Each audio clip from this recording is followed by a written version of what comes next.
हिमाचल में चुनावी सियासत लगातार तेज हो रही है। बीजेपी ने पूरी ताकत झोंक दी है तो कांग्रेस भी कोई मौका नहीं छोड़ रही।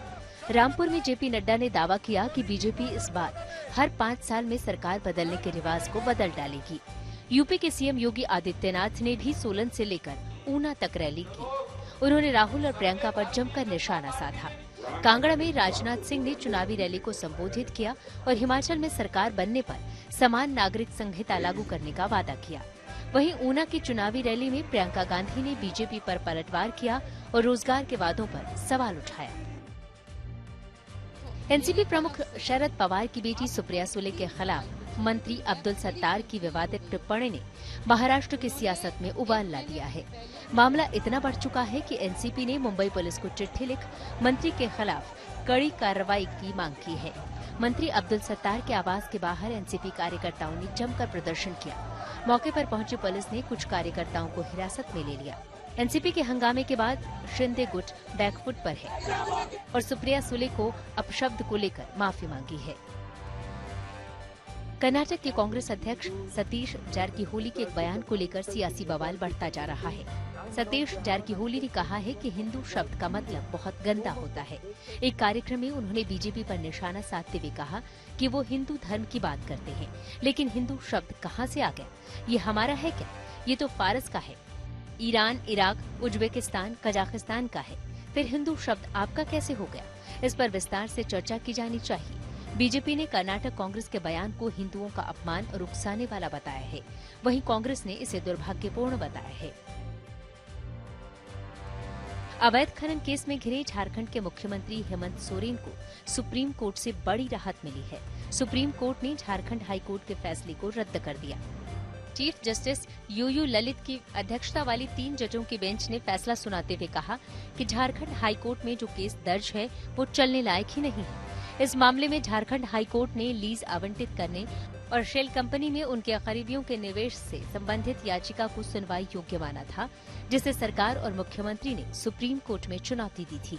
सुप्रीम कोर्ट से राहत के बाद मुख्यमंत्री हेमंत सोरेन ने ट्वीट किया, सत्यमेव जयते। दिल्ली में आज से एमसीडी चुनावों के लिए नामांकन शुरू हो गया है। इसके साथ ही प्रचार ने भी रफ्तार पकड़ ली है। केंद्रीय मंत्री हरदीप पुरी ने आज बीजेपी के 28 हाईटेक प्रचार रथों को हरी झंडी दिखाई। उधर एमसीडी चुनाव के लिए बीजेपी सांसद और दिल्ली बीजेपी के पूर्व अध्यक्ष मनोज तिवारी ने भी एक गाना लॉन्च किया है, जिसे उन्होंने खुद ही लिखा भी है। भाजपा को दिल में बसाए रखना, खोखले प्रचार नहीं करते हैं हम। कल से आम आदमी पार्टी पूरी दिल्ली में जनसंवाद शुरू करेगी और बीजेपी के 17 सालों की सत्ता की पोल खोल करेगी।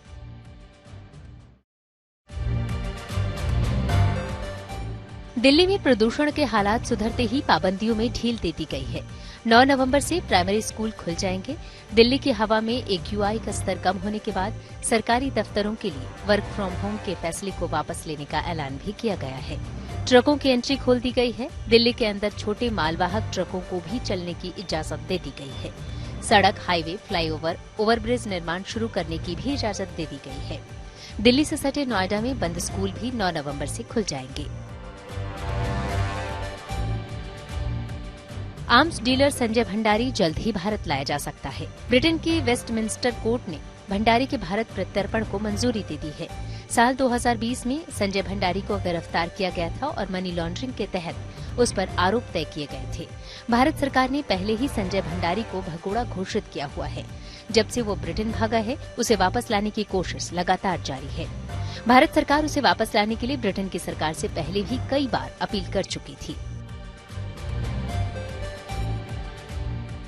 साल 2012 में दिल्ली के छावला इलाके में 19 साल की लड़की के अपहरण और गैंगरेप के मामले में दोषी करार दिए गए तीनों अभियुक्तों को सुप्रीम कोर्ट ने बरी कर दिया है।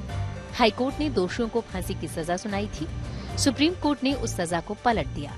साल 2014 में निचली अदालत के फैसले को दिल्ली हाई कोर्ट ने भी सही ठहराया था। फरवरी 2012 में नौकरी से लौटते वक्त लड़की का अपहरण हुआ था, जिसके बाद उसका शव हरियाणा के रेवाड़ी में मिला था।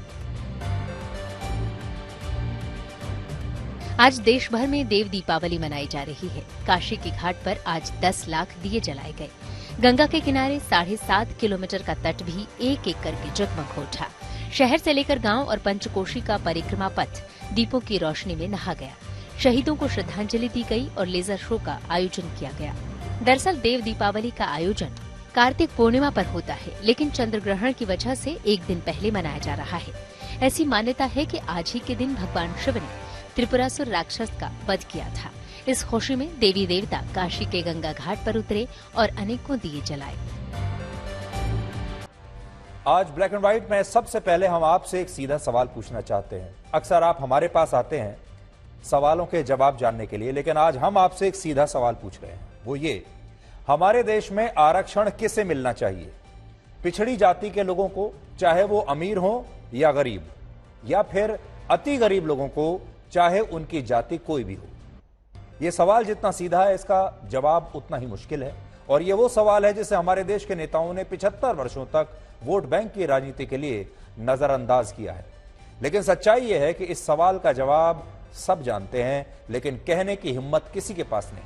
आज सुप्रीम कोर्ट ने अपने एक ऐतिहासिक फैसले में यह कहा है कि देश में सामान्य वर्ग के गरीब लोगों को सरकारी नौकरियों और शिक्षण संस्थानों में जो 10% आरक्षण सरकार ने, मोदी सरकार ने दिया था, वो पूरी तरह संवैधानिक है और इस पर अब कोई रोक नहीं लगाई जाएगी। इस आरक्षण को अंग्रेजी में EWS रिजर्वेशन या EWS कोटा कहते हैं। EWS का मतलब है इकोनॉमिकली वीकर सेक्शन। हिंदी में इसे कहेंगे आर्थिक रूप से कमजोर वर्ग या गरीब वर्ग, यानी वो गरीब लोग जो सामान्य वर्ग से आते हैं। वर्ष 2019 में केंद्र सरकार एक कानून लेकर आई थी जिसके तहत भारतीय संविधान में 103वां संशोधन किया गया और इस संशोधन के तहत तब भारत सरकार ने यह कानून बनाया कि हमारे देश में सामान्य वर्ग, जिसे आज तक कभी आरक्षण का लाभ नहीं मिला और जिसे हमारे देश में अक्सर जनरल कैटेगरी कहा जाता है, उस वर्ग के गरीब लोगों को 10% आरक्षण दिया जाएगा।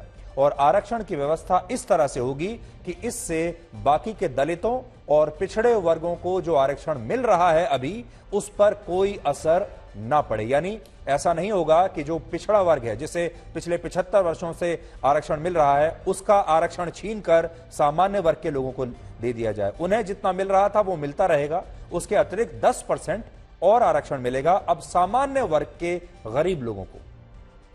लेकिन तब हमारे देश के एक खास वर्ग और बहुत सारी विपक्षी पार्टियों ने इस पर सवाल उठा दिए और कहा कि इस नए आरक्षण से संविधान की मूल भावना का उल्लंघन होगा और जो पिछड़ी जातियां हैं उनके साथ भी अन्याय होगा। लेकिन आज सुप्रीम कोर्ट की 5 जजों की बेंच ने बहुमत से भारत सरकार के इस फैसले को संवैधानिक करार दे दिया है।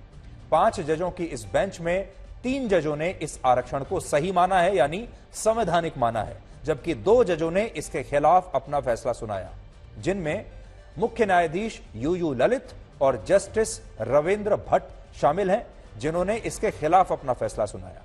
जस्टिस रविंद्र भट्ट ने अपने फैसले में कहा कि सामान्य वर्ग के गरीब लोगों को आरक्षण देना संविधान के बुनियादी ढांचे के खिलाफ है और इसे समानता के सिद्धांत को भी इससे चोट पहुंचेगी और यह आरक्षण के लिए पहले से निर्धारित 50% की सीमा का भी उल्लंघन करेगा। इसलिए इसे किसी भी रूप में मंजूरी नहीं दी जा सकती। इसके बाद चीफ जस्टिस यूयू ललित ने भी जस्टिस रविंद्र भट्ट के फैसले से अपनी सहमति जताई और कहा कि भारत सरकार का यह फैसला संवैधानिक दायरे में नहीं आता। लेकिन क्योंकि बाकी के 3 जज भारत सरकार के कानून के पक्ष में थे, इसलिए बहुमत के हिसाब से यह कानून अब जारी रहेगा, यानी सामान्य वर्ग के गरीब लोगों को 10% आरक्षण मिलेगा। इन जजों में जस्टिस बेला त्रिवेदी का भी नाम है, जिन्होंने कहा कि संसद के फैसले को सकारात्मक रूप से देखा जाना चाहिए, जबकि जस्टिस दिनेश माहेश्वरी ने कहा कि इससे समानता के सिद्धांत का उल्लंघन नहीं होता और जस्टिस JB पारदीवाला ने कहा कि यह कानून संविधान के बुनियादी ढांचे के खिलाफ नहीं है। सुप्रीम कोर्ट में आज जब इस मुद्दे पर यह फैसला सुनाया गया, तब इसकी लाइव स्ट्रीमिंग चल रही थी, यानी इसका लाइव टेलीकास्ट चल रहा था और यह पारदर्शिता के लिहाज से बहुत अहम है और इसीलिए हम इस लाइव स्ट्रीमिंग के कुछ जरूरी अंश आज आपको दिखा रहे हैं। सुप्रीम कोर्ट में जब ये फैसला सुनाया जा रहा था तब के ये लाइव तस्वीरें आप देख सकते हैं।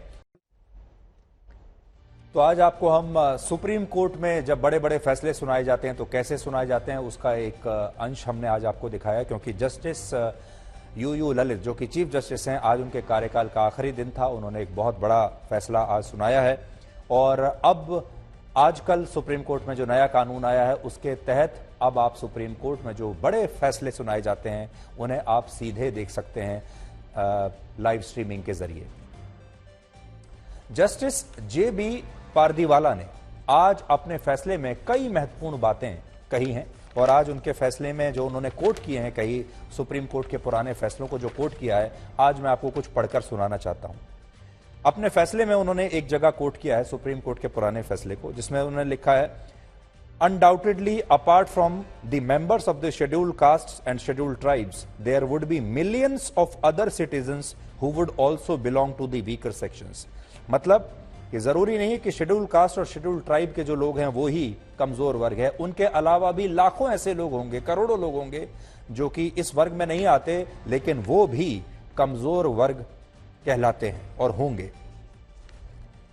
इसके अलावा उन्होंने बी.आर. अंबेडकर को भी कोट किया है 19/11/1948 को, जब कॉन्स्टिट्यूएंट असेंबली में उन्होंने कहा था, constitution was committed to the principle of economic democracy as a complement to political democracy. ये उन्होंने यहां पर लिखा है। इसके अलावा एक और फैसले को उन्होंने कोट किया जिसमें लिखा गया था, once a class is considered as a backward class it should continue to be backward class for all times but all the same the government should not proceed on the basis. यानी एक बार अगर किसी वर्ग को backward class बता दिया गया तो जरूरी नहीं है कि वो वर्ग हमेशा ही कमजोर वर्ग बना रहेगा। Such an approach would defeat the very purpose of the reservation, because once a class reaches a stage of progress, which some modern writers call as take-off stage, then competition is necessary for their future progress. Government should always keep under review the question of reservation of seats, and only the classes which are really socially and educationally backward should be allowed to have the benefit of reservation. Reservation of seats should not be allowed to become a vested interest, जो कि ये हमारे देश में हो गया है, जिसमें ये कहा गया है इस फैसले में कि एक बार अगर किसी को कमजोर वर्ग की श्रेणी में ला दिया गया है तो जरूरी नहीं है कि वो जीवन भर कमजोर वर्ग की श्रेणी में रहे। बहुत बार ऐसा होता है कि किसी को आरक्षण मिला कमजोर वर्ग के लोगों को और उसके बाद अब वो आर्थिक रूप से इतने संपन्न हो चुके हैं कि अब उन्हें ना तो कमजोर वर्ग में रखने की आवश्यकता है और ना ही उन्हें आरक्षण की आवश्यकता है, इसलिए अब वो कमजोर वर्ग में नहीं होने चाहिए और सरकार को इस तरह की चीजों को समय समय पर रिव्यू करते रहना चाहिए। सुप्रीम कोर्ट के इस फैसले का मतलब यह है कि हमारे देश में आर्थिक रूप से कमजोर वर्ग के लोगों को सरकारी नौकरियों और शिक्षण संस्थानों में अब 10% का आरक्षण मिलता रहेगा। इसके अलावा मौजूदा कानून के तहत अलग अलग राज्यों की सरकारों के पास यह अधिकार होगा कि वो प्राइवेट शिक्षण संस्थानों और प्राइवेट कॉलेजों में भी इस आरक्षण की व्यवस्था को लागू कर सके। यानी जरूरी नहीं है कि सिर्फ सरकारी कॉलेजों में ही आपको या सरकारी विश्वविद्यालयों में ही मिलेगा, जो प्राइवेट संस्थान हैं वहां पर भी अगर राज्य सरकार चाहे तो आरक्षण मिल सकता है। 2018 और 19 की एक रिपोर्ट के अनुसार फिलहाल हमारे देश में कुल मिलाकर 950 यूनिवर्सिटीज, 41,748 कॉलेज और 10,000 से ज्यादा दूसरे शिक्षण संस्थान हैं और यह आरक्षण इन सभी पर लागू होता है। हालांकि इसका मतलब यह बिल्कुल भी नहीं है कि यह आरक्षण सामान्य वर्ग के सभी छात्रों को मिलेगा, बल्कि इसके लिए कुछ शर्तें और नियम अलग से बनाए गए हैं। अब आप यह जानना चाहेंगे कि आर्थिक रूप से कमजोर, सामान्य वर्ग के आर्थिक रूप से कमजोर परिवारों की परिभाषा क्या है। तो सामान्य वर्ग के जिन परिवारों की सालाना आय यानी सालाना आमदनी पूरे परिवार की 8 लाख रुपए से कम है पूरे साल की, उन्हें इस आरक्षण का लाभ मिलेगा। उदाहरण के लिए अगर किसी परिवार में 2 लोग कमाते हैं लेकिन उन दोनों की सालाना आय 8 लाख रुपए से कम है तो उन्हें इस आरक्षण का लाभ मिल सकता है। लेकिन अगर परिवार की सालाना आय इससे ज्यादा है तो उसे कमजोर वर्ग में शामिल नहीं किया जाएगा। यहां पर परिवार शब्द का क्या मतलब है यह भी समझ लीजिए। परिवार की परिभाषा यहां पर यह है कि आप, फिर आपके माता पिता, आपकी पत्नी, आपके बच्चे और अगर आपके भाई बहन 18 वर्ष से कम उम्र के हैं तो वो भी आपके परिवार में शामिल होंगे। और इन सब की मिलाकर सालाना आमदनी 8 लाख रुपए से अगर कम है तो सामान्य वर्ग के लोगों को 10% आरक्षण का लाभ मिलेगा, जो इस तरह के परिवार होंगे। इसके अलावा अगर किसी परिवार के पास 5 एकड़ से ज्यादा कृषि भूमि है या फिर किसी शहर में सामान्य वर्ग के किसी परिवार के पास 1000 वर्ग फीट से बड़ा मकान है या नगर पालिका के क्षेत्र में 900 वर्ग फीट से बड़ा कोई प्लॉट है, तो भी वो परिवार आरक्षण के इस दायरे में नहीं आएगा। कुछ समय पहले एक रिपोर्ट आई थी जिसमें बताया गया था कि सामान्य वर्ग की लगभग 18% आबादी ऐसी है जो आर्थिक रूप से कमजोर वर्ग में आती है, यानी जो सामान्य जातियां हैं, सामान्य वर्ग, जनरल कैटेगरी, उसके 18% आबादी कमजोर वर्ग में है। मान लीजिए अगर हमारे देश में सामान्य वर्ग के 20 करोड़ लोग हैं तो इसका 18% होगा लगभग 3.5 करोड़ लोग। अब बड़ी बात यह है कि हमारे देश में दलितों और पिछड़ी जातियों को जो आरक्षण का लाभ मिल रहा है, ये नया कोटा इसे बिल्कुल भी प्रभावित नहीं करता। यानी ये 10% का जो कोटा मिल रहा है सामान्य वर्ग के गरीब लोगों को, वो पुराने आरक्षण से अतिरिक्त है, अलग है। इसलिए कई बार आपने देखा होगा पिछले 75 वर्षों में हमारा देश भी 2 हिस्सों में बट गया है। जो सामान्य वर्ग के लोग हैं उन्हें हमेशा इस बात की परेशानी रहती है, नाराजगी रहती है कि बाकी के जो पिछड़े वर्ग के लोग हैं उन्हें आरक्षण मिलता है और उन्हें इनकी हिस्से की नौकरियां और जो जगहें हैं वो मिल जाती हैं, जो पद हैं जो वो मिल जाते हैं।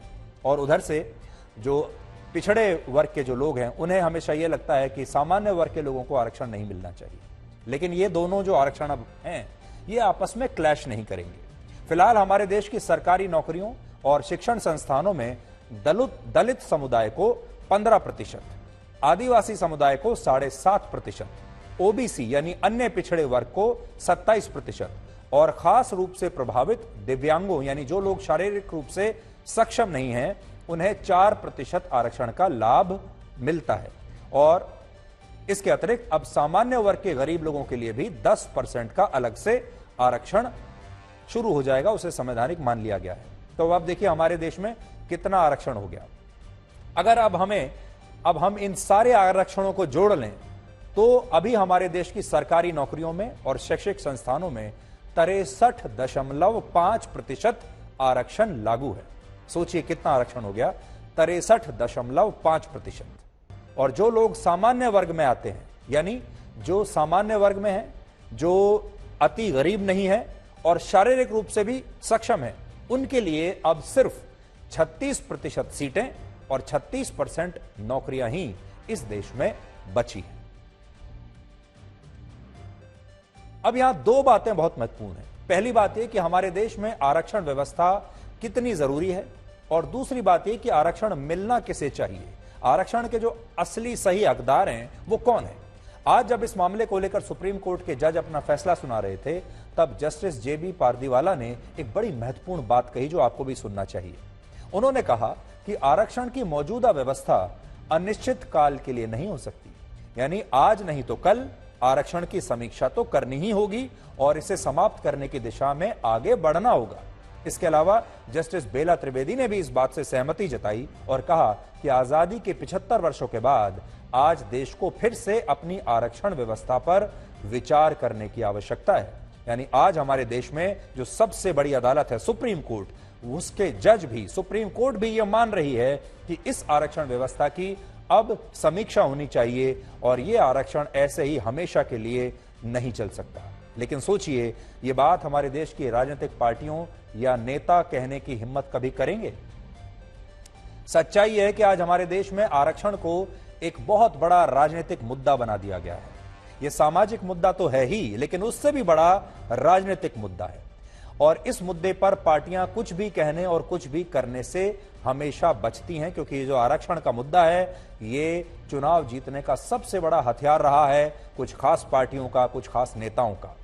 आज अगर किसी पार्टी ने गलती से अगर इतना भी कह दिया कि वो आरक्षण व्यवस्था की सिर्फ समीक्षा करेगी, खत्म करने की तो हम बात ही नहीं कह रहे, अगर आज किसी पार्टी ने यह कह दिया कि वो समीक्षा भी करेगी तो उस पार्टी के खिलाफ हमारे देश में एक बहुत बड़ा नेगेटिव माहौल तैयार हो जाएगा और इस पर खूब हंगामा होगा, जबरदस्त राजनीति होगी। लेकिन यह राजनीति होती क्यों है, आज आपको यह भी समझना चाहिए। असल में जब भारत में आरक्षण व्यवस्था को पेश किया गया तब इसका मकसद था समाज के शोषित, पिछड़े और गरीब लोगों को नौकरियों और शिक्षा में समान अवसर देना, ताकि उस समाज और वर्ग को मुख्य धारा में लाया जा सके और कोई भी व्यक्ति हमारे देश में कमजोर और पिछड़ा ना बचे। यानी आरक्षण की मूल भावना यही कहती है कि समाज के कमजोर और गरीब वर्ग का भला होना चाहिए। लेकिन समय के साथ साथ हमारे देश में आरक्षण के मायने बदलते चले गए और इसे कुछ खास जातियों तक सीमित कर दिया गया, जबकि आरक्षण का मकसद था देश के शोषित और वंचितों का विकास करना। वर्ष 1990 में जब वीपी सिंह भारत के प्रधानमंत्री थे, तब उन्होंने एक बहुत बड़ा ऐलान किया था कि वो मंडल आयोग की सिफारिशों को लागू करेंगे और इनमें से एक सिफारिश ये थी कि जो केंद्रीय नौकरियां हैं, केंद्र सरकार की नौकरियां हैं, उनमें अन्य पिछड़े वर्ग को 27% आरक्षण दिया जाए। उस समय इस फैसले को लेकर देश में बहुत हिंसक विरोध प्रदर्शन हुए थे और मुझे याद है तब एक छात्र ने तो आत्मदाह करने की भी कोशिश की थी। बड़ी संख्या में यूनिवर्सिटीज के और कॉलेज के जो छात्र थे वो बाहर सड़कों पर निकल आए थे। लेकिन बड़ी बात यह है कि तब हमारे देश की बहुत सारी पार्टियों ने इस मुद्दे को वोट बैंक के लिए इस्तेमाल किया, वोट पाने के लिए इस्तेमाल किया और इस पर जमकर राजनीति की। यानी आरक्षण की सामाजिक व्यवस्था को राजनीतिक व्यवस्था से बदल दिया और ये आज तक ऐसे ही चल रहा है। आरक्षण को लेकर सामान्य वर्ग में हमेशा से एक कटुता का भाव रहा है। जैसा हमने आपको पहले कहा, आरक्षण की वजह से हमारे समाज में भी दो हिस्से हो गए, एक वो जिन्हें आरक्षण मिलता है, एक वो जिन्हें आरक्षण नहीं मिलता है। असल में पिछले 7 दशकों से सामान्य वर्ग के लोगों में पिछड़ी जातियों के प्रति यही भाव रहा कि वो आरक्षण के तहत उनका अधिकार छीन कर ले जाते हैं। लेकिन अब ये जो नया फैसला आया है 2019 में, जो मोदी सरकार इस फैसले को लेकर आई, इस फैसले के बाद इस स्थिति में एक नया संतुलन पैदा होगा और ये कटुता भी पहले के मुकाबले अब बहुत कम हो जाएगी, क्योंकि अब पहली बार उस वर्ग को आरक्षण मिल रहा है हमारे देश में जिसे आजादी के 75 वर्षों में एक बार भी कहीं पर कभी आरक्षण नहीं मिला। चाहे वो कितना भी गरीब हो, कितना भी पिछड़ा हो, कितना भी अति गरीब हो, क्योंकि उसकी जाति आड़े आ जाती थी, क्योंकि वो सामान्य वर्ग में था, इसलिए उसे कभी आरक्षण का लाभ नहीं मिला। अब ऐसे लोगों को देश में पहली बार आरक्षण मिलेगा। बड़ी बात यह है कि जिनको आरक्षण पहले से मिल रहा है उनके हिस्से को काट कर नहीं होगा, यानी ये दोनों जो आरक्षण हैं ये को एग्जिस्ट करेंगे। इसलिए यह फैसला बहुत ही महत्वपूर्ण है। लेकिन अब आप ये देखिए कि हमारे देश की विपक्षी पार्टियां कैसे आज इस फैसले के लिए भी अब सुप्रीम कोर्ट की निष्पक्षता पर ही सवाल उठा रही हैं। आज कांग्रेस के एक नेता उदित राज ने सुप्रीम कोर्ट को जातिवादी करार दे दिया और कहा कि सुप्रीम कोर्ट ने यह फैसला देकर सही नहीं किया है, यह फैसला सही नहीं है। इसके अलावा कांग्रेस के दूसरे नेता भी अब सुप्रीम कोर्ट की निष्पक्षता पर ही सवाल उठा रहे हैं और यह भी अपने आप में एक बहुत गंभीर बात है। सवाल करता हूं कि 30 साल तक जो स्टैंड सुप्रीम कोर्ट था, आज अचानक बदल कैसे गया जो सवर्णों को रिजर्वेशन देने की बात आ गई? ये सवाल मैं आज करता हूं। अब संविधान की दुहाई दे रहे हैं, 30 साल तक तो इंदिरा साहनी की जजमेंट की दुहाई देते रहे। तो जब SC ST OBC का मैटर आता है तो सुप्रीम कोर्ट कुछ और हो जाता है, जब सवर्णों का मैटर आ जाता है तो सुप्रीम कोर्ट और हो जाता है। उस मानसिकता के ऊपर सवाल कर रहा हूं, जवाब सुप्रीम कोर्ट को देना चाहिए। गॉड नहीं है, देश के लिए अकाउंटेबल है, जनता के लिए अकाउंटेबल है, 85% के लिए अकाउंटेबल है, SC ST OBC के लिए अकाउंटेबल है। ये कोई भगवान नहीं। गरीबी हटाई जाए, गरीब की मदद की जाए। कांग्रेस तो इंदिरा जी के समय से वचनबद्ध है और उस पर हर बार प्रयास करती। बस मेरे 2 सवाल भाजपा से। जब 100 दिन रह गया था 2019 में, चुनाव हार रहे थे, तब क्यों लाए? तो आपकी नीयत गरीबों के साथ नहीं थी, EWS कोटे के साथ नहीं थी, बल्कि इस बात के साथ थी कि चुनाव कैसे लड़ा जाए, वरना तो 5 साल क्यों नहीं लाया। कांग्रेस पार्टी की सोच गरीब विरोधी है।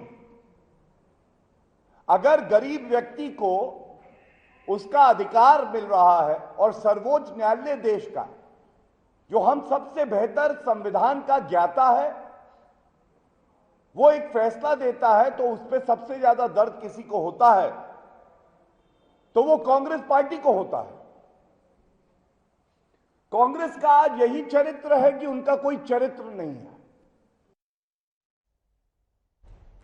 आज अगर आप देखेंगे तो कांग्रेस और दूसरी विपक्षी पार्टियां हमारे देश की संस्थाओं को लगातार उन पर हमले कर रही हैं। उनका सबसे बड़ा मुद्दा यह है कि हमारे देश की जो लोकतांत्रिक संस्थाएं हैं, इंस्टीट्यूशंस जो हैं, वो कमजोर हो रहे हैं। लेकिन अभी आप देखिए, आजकल हमारी विपक्ष की पार्टियां वो चुनाव आयोग पर लगातार हमला बोलती हैं, उसकी निष्पक्षता पर सवाल उठाती हैं, सुप्रीम कोर्ट की निष्पक्षता पर सवाल उठाती हैं, सीबीआई और ईडी जैसी एजेंसियों को भी लगातार कमजोर करने में वो जुटी हुई हैं। यानी हमारे देश की कोई एक ऐसी संस्था भी नहीं बची जिस पर हमारे देश के विपक्षी नेताओं ने प्रहार ना किया हो, जिसकी विश्वसनीयता पर सवाल ना उठाया हो। और फिर आरोप भी यही लगाते हैं कि हमारे देश की जो बड़ी बड़ी एजेंसियां हैं उनको कमजोर किया जा रहा है।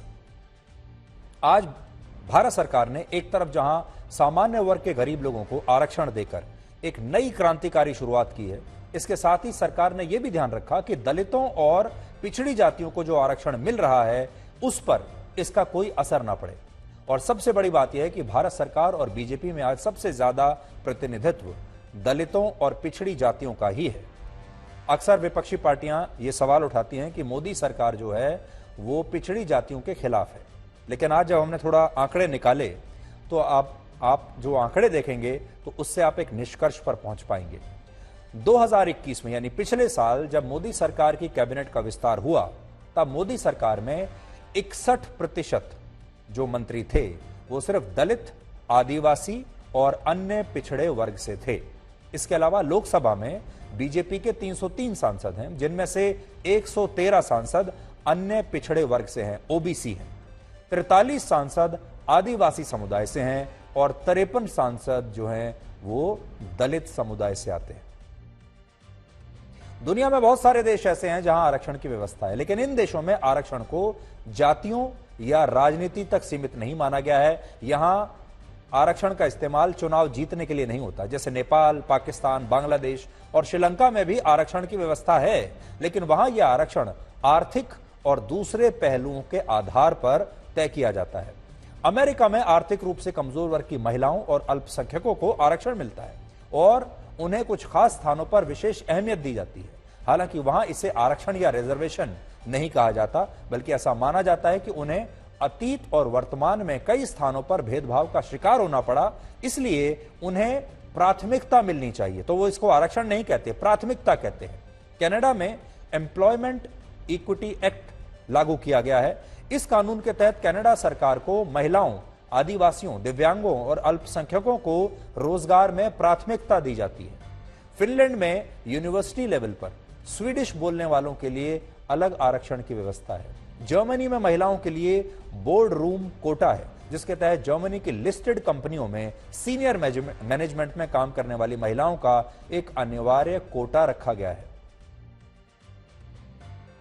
तो यहां आप समझ सकते हैं, और हमारे देश में हमारा हमेशा से यह मानना है और पहले भी कि आरक्षण की व्यवस्था को समय समय पर उसका रिव्यू होना चाहिए, उस पर पुनर्विचार जरूर होना चाहिए। क्योंकि ऐसा कैसे है कि 75 वर्ष हमारे देश में हो गए, हम गरीबी को जब आजाद हुए थे तब भी कहते थे कि गरीबी हमारे देश में बहुत है, गरीबी हटाओ अभियान भी चला, फिर भी हमारे देश में आज भी उतनी गरीबी है।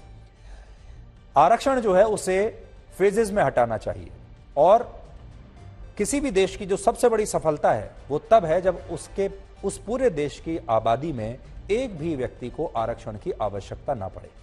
हमारे देश में उल्टा हो रहा है। जैसे जैसे हम आगे बढ़ रहे हैं, हम और ज्यादा लोगों को आरक्षण दे रहे हैं और ज्यादा बड़ी आबादी को आरक्षण में शामिल कर रहे हैं। लेकिन हमें ऐसा लगता है सफलता इस बात में होनी चाहिए कि जब एक दिन ऐसा आए जब हम ये कहें कि हमारे देश की आबादी में अब सब इतने संपन्न हो चुके हैं, सब इतने सक्षम हो चुके हैं कि अब एक भी व्यक्ति को, एक भी जाति को, एक भी वर्ग को किसी भी प्रकार की आरक्षण की आवश्यकता है ही नहीं।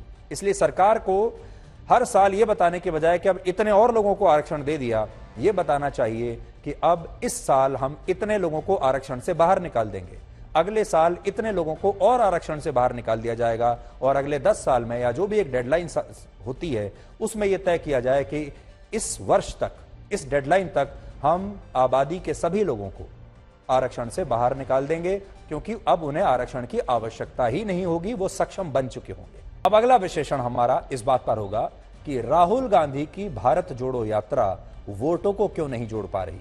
लेकिन उससे पहले हम आपको एक किस्सा सुनाना चाहते हैं। एक बार एक शहर में एक बहुत बड़ा विवाह समारोह हुआ, शादी का समारोह हुआ, जिसमें 10,000 से ज्यादा लोग आए और जिस व्यक्ति ने अपने पुत्र की शादी के लिए कार्यक्रम रखा वो इस भीड़ को देखकर बड़ा खुश हुआ और उसे ऐसा लगा कि वो अपने शहर में बहुत लोकप्रिय है, इतने सारे लोग शादी में आए हैं। लेकिन एक दिन जब उसे मदद की आवश्यकता हुई तब उन 10,000 लोगों में से एक भी व्यक्ति उसके पास नहीं आया। और आज कांग्रेस पार्टी और राहुल गांधी की स्थिति वैसी ही है। लोकप्रियता को लेकर उनकी जो गलतफहमी है वो वैसी ही है। इस समय राहुल गांधी भारत जोड़ो यात्रा पर निकले हुए हैं, जिसमें कांग्रेस पार्टी हजारों लोगों के शामिल होने की बात कह रही है, लाखों लोगों के शामिल होने की बात कह रही है। इन तस्वीरों में आप दूर दूर तक राहुल गांधी के पीछे लोगों का हुजूम देखेंगे, बहुत बड़ी भीड़ देखेंगे। और कांग्रेस इन तस्वीरों का खूब प्रचार प्रसार कर रही है और अक्सर मीडिया से यह भी शिकायत कर रही है कि मीडिया जानबूझकर राहुल गांधी की इस यात्रा की कवरेज नहीं कर रहा है। लेकिन आज हम आपको इस भीड़ की सच्चाई दिखाएंगे और वो सच्चाई ये है कि राहुल गांधी की भारत जोड़ो यात्रा में लोग तो बहुत आ रहे हैं, लेकिन चुनावों में पार्टी को वोट नहीं दे रहे। और कल उपचुनाव के जो नतीजे आए हैं, आज हम उनका छोटा सा विश्लेषण आपके लिए करेंगे और ये उपचुनाव के नतीजे इस बात को साबित करते हैं। ये उपचुनाव कुल मिलाकर 6 राज्यों की 7 विधानसभा सीटों के लिए हुए थे, जिनमें से सबसे ज्यादा 4 सीटें, 7 में से 4 सीटें बीजेपी ने जीती। कांग्रेस को इनमें से एक भी सीट नहीं मिली है। उपचुनावों से पहले इन 7 सीटों में से 2 सीटें कांग्रेस के पास थी, यानी इस हिसाब से कांग्रेस को न सिर्फ 2 सीटों का नुकसान हुआ बल्कि बाकी सीटों पर भी उसका वोट शेयर पहले के मुकाबले कम हो गया। और तेलंगाना में तो कांग्रेस पार्टी की जमानत ही जब्त हो गई, जबकि ये जो सीट थी तेलंगाना की ये कांग्रेस के पास थी। बावजूद इसके कि राहुल गांधी की रैलियों में इतनी भीड़ आ रही है जो आप देख रहे हैं। इस सीट का नाम, जो तेलंगाना की हम बात कर रहे हैं, वो है मुनुगोडे और ये विधानसभा क्षेत्र तेलंगाना की नालगोंडा लोकसभा सीट के अंतर्गत आता है। और ये सीट यानी लोकसभा की जो सीट है ये कांग्रेस के पास है। यहां कांग्रेस का सांसद है, कांग्रेस का एमपी है। लेकिन हैरानी की बात यह है कि इस लोकसभा सीट में कुल 12 विधानसभा क्षेत्र आते हैं और अब इन 12 में से एक भी विधानसभा क्षेत्र पर कांग्रेस का विधायक नहीं बचा है। कांग्रेस सब पे हार गई। अभी जिस सीट पर कांग्रेस की जमानत जब्त हुई है वहां से पार्टी के पूर्व नेता, जिनका नाम है के.आर. गोपाल रेड्डी, ये विधायक हुआ करते थे, लेकिन कांग्रेस की कार्यशैली से नाराज होकर वो कुछ समय पहले बीजेपी में शामिल हो गए और इसी के बाद ये सीट खाली हुई थी और फिर इस पर उपचुनाव हुआ। सबसे दिलचस्प बात यह है कि कांग्रेस की भारत जोड़ो यात्रा आजकल तेलंगाना से ही गुजर रही है, यानी राहुल गांधी इस समय तेलंगाना में ही हैं, लेकिन इसके बावजूद उनकी पार्टी वहां उपचुनाव में अपनी सीट नहीं बचा पाई।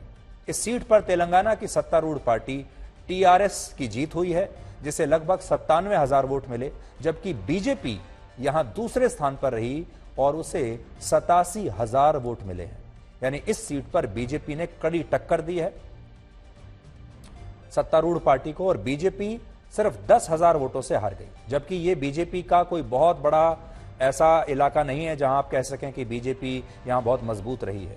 और कांग्रेस पार्टी इस चुनाव में तीसरे स्थान पर रही तेलंगाना में और कांग्रेस पार्टी को सिर्फ 23,000 वोट मिले हैं। बीजेपी को 87,000 तेलंगाना में और कांग्रेस को 23,000। यानी कांग्रेस ने यहां अपनी सीट भी गंवा दी और उसका वोट शेयर पिछले चुनाव की तुलना में लगभग 38% गिर गया।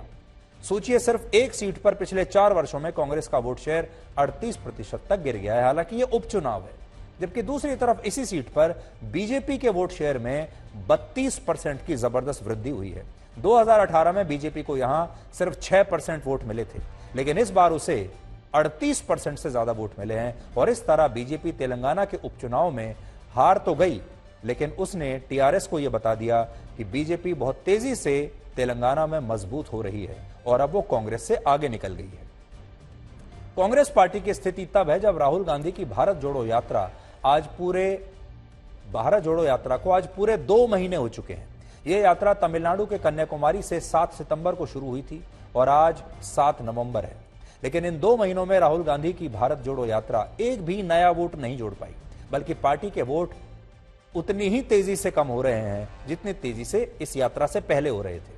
उदाहरण देखिए, उड़ीसा की धामनगर सीट पर जो उपचुनाव हुआ वहां भी कांग्रेस की जमानत जब्त हो गई। इस सीट पर कांग्रेस को सिर्फ 3,500 वोट मिले हैं और 2019 के मुकाबले कांग्रेस का वोट शेयर अब 4.5% से कम होकर सिर्फ 2.5% से कम हो गया है। ओडिशा की सीट पर पहले नवीन पटनायक की पार्टी बीजेडी की पकड़ बहुत मजबूत थी। वर्ष 2009 से 2019 तक ये सीट बीजेडी के पास थी, लेकिन 2019 में बीजेपी के नेता विष्णु चरण सेठी इस सीट पर जीत गए और उनके निधन के बाद यह सीट बीजेपी ने अब फिर से जीत ली। ये इसलिए अहम है क्योंकि 13 वर्षों के बाद बीजेडी ने किसी सीट पर ओडिशा में कोई उपचुनाव हारा है। बीजेपी के उम्मीदवार ने यहां बीजेडी को लगभग 10,000 वोटों से हराया। इसके अलावा बीजेपी अकेली ऐसी पार्टी है जिसका वोट शेयर इन उपचुनावों में बढ़ा है, बाकी सबके कम हुए हैं। अब आप देखिए हरियाणा के नतीजे, जहां आदमपुर सीट पर उपचुनाव हुआ था और यह सीट पहले कांग्रेस के पास थी, लेकिन बाकी राज्यों की तरह कांग्रेस यहां भी अपनी सीट हार गई और उसका वोट शेयर 2019 के मुकाबले लगभग 13% तक कम हो गया। अब बीजेपी ने यह सीट कांग्रेस पार्टी से छीन ली है और उसे लगभग 16,000 वोटों के अंतर से हराया। 2019 के विधानसभा चुनाव में कुलदीप बिश्नोई ने यह सीट कांग्रेस पार्टी के लिए जीती थी। कुलदीप बिश्नोई हरियाणा के पूर्व मुख्यमंत्री भजन लाल के पुत्र हैं, लेकिन अब कुलदीप बिश्नोई बीजेपी में शामिल हो चुके हैं कांग्रेस छोड़कर, और इस बार बीजेपी ने उनके पुत्र भव्य बिश्नोई को टिकट दिया, जिससे बीजेपी को फायदा हुआ। इससे बीजेपी न सिर्फ अपनी एक सीट बढ़ाने में कामयाब हो गई, बल्कि इस विधानसभा सीट में उसका वोट शेयर 23% तक बढ़ गया। यानी एक तरफ कांग्रेस है जिसका वोट शेयर राहुल गांधी की यात्रा के बावजूद ऐतिहासिक रूप से गिर रहा है, दूसरी तरफ बीजेपी है जिसके वोट लगातार बढ़ रहे हैं। और ये बात हम नहीं कह रहे, ये बात आंकड़े कह रहे हैं। हरियाणा के उपचुनाव में आम आदमी पार्टी ने भी हिस्सा लिया था, लेकिन उसके उम्मीदवार की यहां जमानत जब्त हो गई। ये बात आपके लिए जाननी जरूरी है। आम आदमी पार्टी ने यह चुनाव लड़ा था आदमपुर में और अरविंद केजरीवाल की पार्टी को आदमपुर में सिर्फ 3,413 वोट मिले, जो कुल वोटों का 3% से कम है। और इससे यह पता चलता है कि जमीनी स्तर पर अभी आम आदमी पार्टी की स्थिति बहुत कमजोर है हरियाणा में। हरियाणा एक ऐसा राज्य है जिसकी सीमा पंजाब और दिल्ली दोनों से लगती है। पंजाब की सीमा से ये इलाका, जो आदमपुर का इलाका है, 45 किलोमीटर दूर है, जबकि दिल्ली से आदमपुर की दूरी 200 किलोमीटर है। और इन दोनों राज्यों में आम आदमी पार्टी की सरकार है, यानी पंजाब में भी और दिल्ली में भी। लेकिन इसके बावजूद दिल्ली और पंजाब दोनों का इस सीट पर प्रभाव नहीं पड़ा। और सोचिए गुजरात में आम आदमी पार्टी की क्या स्थिति होगी, जो दिल्ली से 1000 किलोमीटर दूर है। बिहार में भी 2 सीटों के लिए उपचुनाव हुए थे, जिनमें एक सीट बीजेपी ने जीती, एक सीट पर महागठबंधन यानी नीतीश कुमार और लालू यादव की पार्टी के संयुक्त उम्मीदवार की जीत हुई है। बिहार में 3 महीने पहले नीतीश कुमार ने बीजेपी का साथ छोड़कर लालू यादव की पार्टी के साथ गठबंधन किया था और यह उसके बाद का वहां का पहला उपचुनाव था। ऐसा माना जा रहा था कि बीजेपी के लिए इस महागठबंधन के उम्मीदवार को हराना बड़ा मुश्किल होगा, लेकिन इसके बावजूद बीजेपी एक सीट यहां पर बचाने में कामयाब हो गई। जिन 2 सीटों के लिए उपचुनाव हुआ उनमें गोपालगंज सीट पर बीजेपी को लगभग 1,800 वोटों से जीत मिली है। बहुत बड़ी जीत तो नहीं कहेंगे, 1,800 वोटों से जीती है।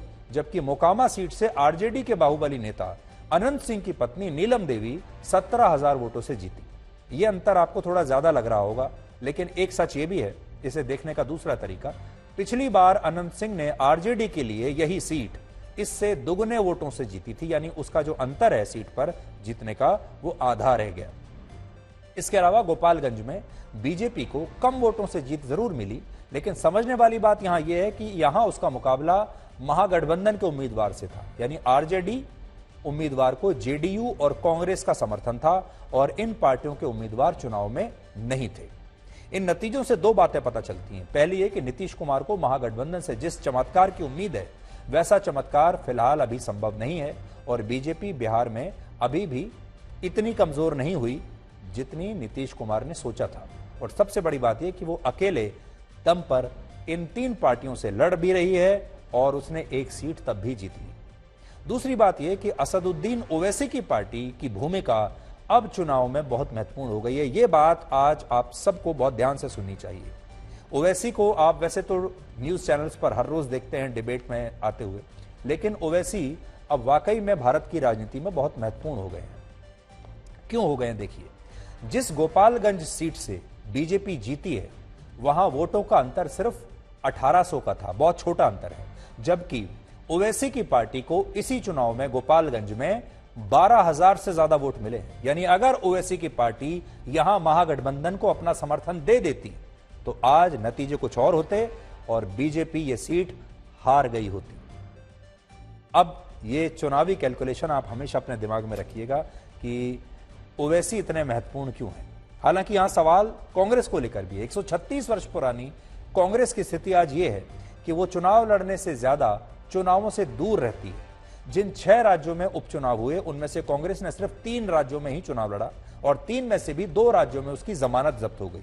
और जिन राज्यों के उपचुनाव से कांग्रेस गायब रही उनमें बिहार के अलावा उत्तर प्रदेश भी है। उत्तर प्रदेश में लखीमपुर खीरी की जिस सीट पर उपचुनाव हुआ वहां बीजेपी ने समाजवादी पार्टी को 35,000 वोटों से हराया। लखीमपुर खीरी वही जगह है जहां केंद्रीय मंत्री अजय मिश्र के बेटे आशीष मिश्र पर किसानों को अपनी गाड़ी से कुचलने के आरोप लगे थे। वो जेल में भी थे और इस घटना के बाद लगातार ये कहा जा रहा था कि इस सीट पर जो 20 से 25,000 सिख समुदाय के वोटर हैं उनमें बीजेपी के प्रति बड़ी नाराजगी है। लेकिन नतीजे ये कहते हैं कि विपक्षी पार्टियों के पास बीजेपी का असल में अब भी कोई तोड़ नहीं है और यह बात कांग्रेस पार्टी को आज अच्छी तरह से समझनी होगी। कांग्रेस को यह समझना होगा कि जो राजनीतिक क्रांति आती है किसी देश में, सामाजिक क्रांति आती है किसी देश में, बदलाव के लिए जो क्रांति आती है वो मीडिया कवरेज से नहीं आती, मीडिया की हेडलाइन से नहीं आती। क्रांति असल में देश की जनता लाती है और देश की जनता ही तय करती है कि कौन सी क्रांति कितनी बड़ी है। और अभी इन नतीजों से ऐसा लगता है कि जनता को कांग्रेस पार्टी पर फिलहाल विश्वास नहीं है। हालांकि अगर आप राहुल गांधी की इन तस्वीरों को देखेंगे तो आपको लगेगा कि उनकी इस यात्रा को जनता का जबरदस्त समर्थन मिल रहा है। राहुल गांधी के साथ यहां चुनौती कांग्रेस के नए अध्यक्ष के लिए भी है। 80 वर्ष के मल्लिकार्जुन खड़गे के लिए यह कांग्रेस पार्टी का अध्यक्ष बनने के बाद पहला चुनाव था और इसके लिए उन्हें जितने भी दिन मिले तैयारी के उनमें वो कोई खास कमाल नहीं दिखा पाए, बल्कि कुछ भी नहीं कर पाए। कांग्रेस का प्रदर्शन पहले से और ज्यादा खराब हुआ है। तो खड़गे साहब का जो डेब्यू हुआ है चुनाव का वो काफी खराब हुआ। आखिर में बात करते हैं भारत की सबसे बड़ी सामाजिक क्रांति के बारे में जिसका नाम है मेरा स्वाभिमान। Title sponsor Lux Cozi innerwear, चेहरे पे मुस्कान।